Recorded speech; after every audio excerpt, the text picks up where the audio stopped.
Dying Embers, Chapter 17. A letter from a concerned trucker. To whom it matters. Yeah, my side of the mutual acquaintance is being snarky too. I'm delighted to hear that the children are feeling better. Yes, we suspected, but held out hope that research might find a way, so didn't say anything. We've sent along a few treats that we thought the kiddos might like. Cookies and whatnot. I hope they help with the cravings. They were all my brother's idea.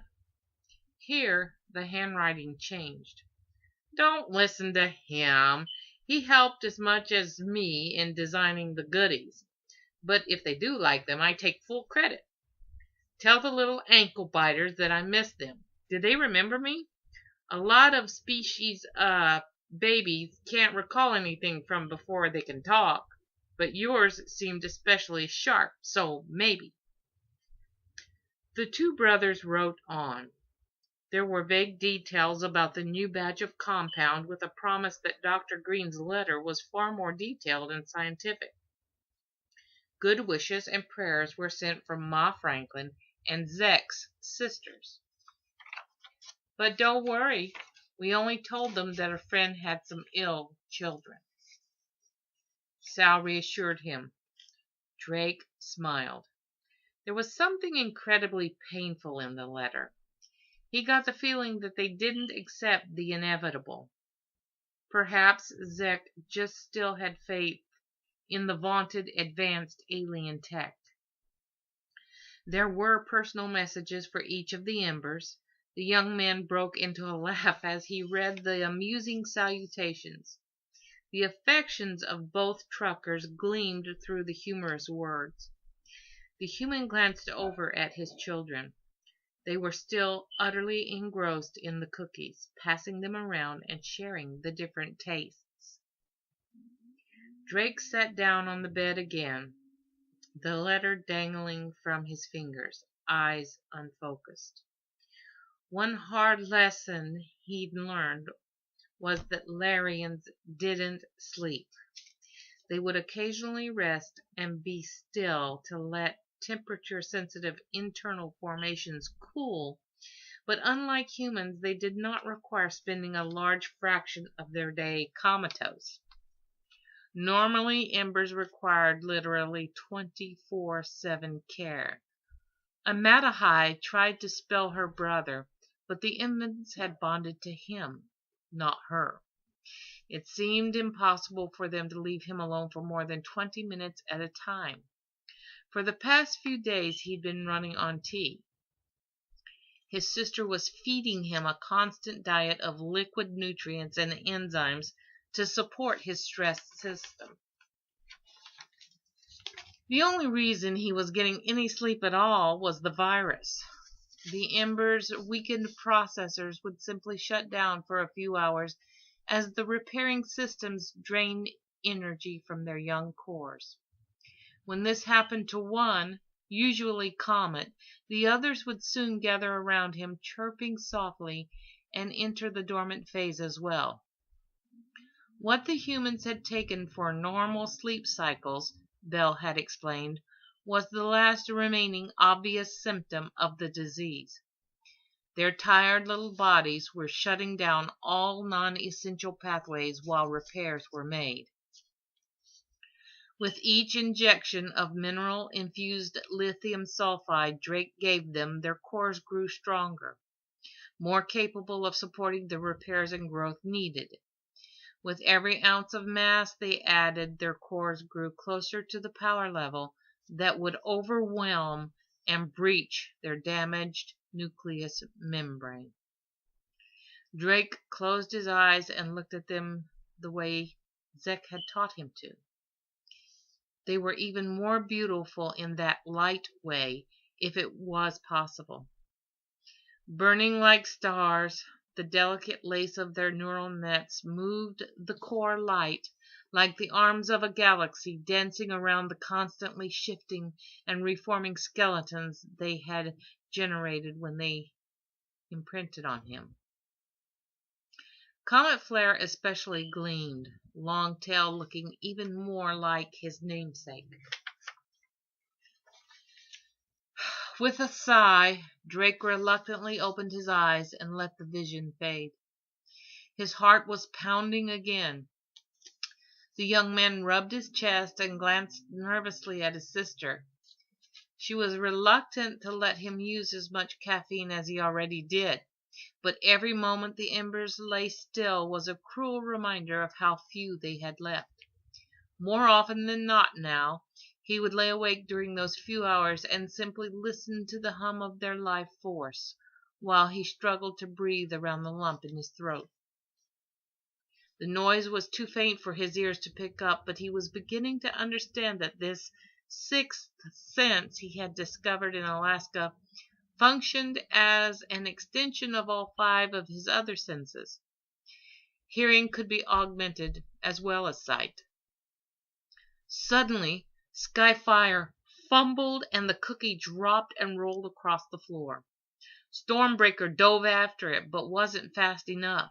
The littlest one watched it disappear under a computer bank and gave a whimper. Comet Flare leaned over, handed his cookie to Sky, and stroked his shoulder soothingly. Skyfire smiled thankfully up at his brother. Drake was admiring the display of brotherly love when Stormy growled from where she was still trying to retrieve the escaped cookie. "It's okay, Stormy," the young man called out. "We'll just get another one." "Shards, no!" the ember trilled in agitation. "I want that one. It's Sky's." Drake and his sister stared in shock at the little anchor. She must have felt the sudden tension in the room, because she glanced back at them curiously. "What did you say?" her father asked tightly. Drake was furious, not at the ember, but someone was going to face his wrath. His heart started that odd, weak pounding again. He glanced over and was shocked to realize his sister was fighting back laughter. This was serious. "I said, Shard, no," the ember repeated in confusion. Amata High spun around and clutched at her stomach, barely resisting the urge to break out in spasms of laughter.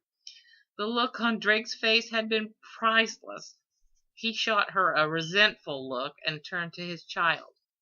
"Sweet Core, we don't use words like that," he began awkwardly. "Words like what?" she asked, abandoning the cookie. "Words like—" the father hesitated. "Well, Shard." "Uncle Bludgeon does," Stormbreaker pointed out. "And how do you know that?" Drake asked. "Uncle Emerald says so." Drake took a deep breath and tried to calm his nerves. "Stormy, don't ever use that word again. Bludgeon is a warrior of the Imperial Guard. He needs those kinds of words for fighting.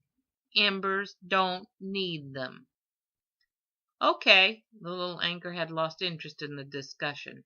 She clamped her cookie in her mouth and scampered over to play with the blocks. Amata High sat on the floor with the embers, rolling a ball back and forth.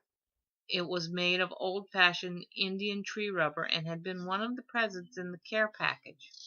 The little ones loved it, and catch had become their favorite game, allowing Auntie to distract them from their father for a short time. She had sent Drake to bed with a cup of herbal tea. She was beginning to worry about her brother. The fatigue could be due to the lack of sleep, but there was something nagging at the back of her mind. Her scientific instincts were flaring up now every time she looked at him. The way he had lashed out at Emerald over the Shard incident had only served to worry her more. She had never seen her older brother so unreasonable. From the look on Bard's face plates, he had been concerned as well. He had turned to her, and his blue eyes asked a silent question. The woman had nodded in response. She was planning to give her brother a thorough exam once he had caught up on a little sleep. No sense in letting extreme fatigue cloud the results. Biologist, love, Belle's voice called softly from the speaker. Amata started and glanced at her wrist where her watch should be. She smiled and shook her head at the reflex.